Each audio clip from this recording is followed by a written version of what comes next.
Guys, ngayon ko matitikman kung anong lasa ng ice snow dito sa Antarctica. Titikman natin ang ice dito sa Antarctica. Tingnan nyo guys kung anong lasa. Matitikman na natin after a long year na paghihintay. Ito pangarap po talaga makatikim ng yelo sa Antarctica. Ito guys, ito.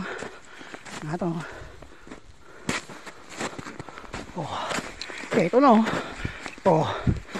Gagawin natin parang kanin to. Inisip mo na ako guys. Ito na ang lasa ng yelo sa Antarctica.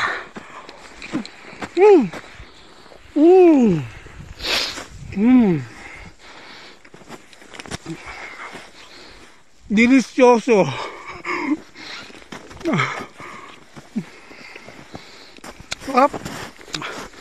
Lasang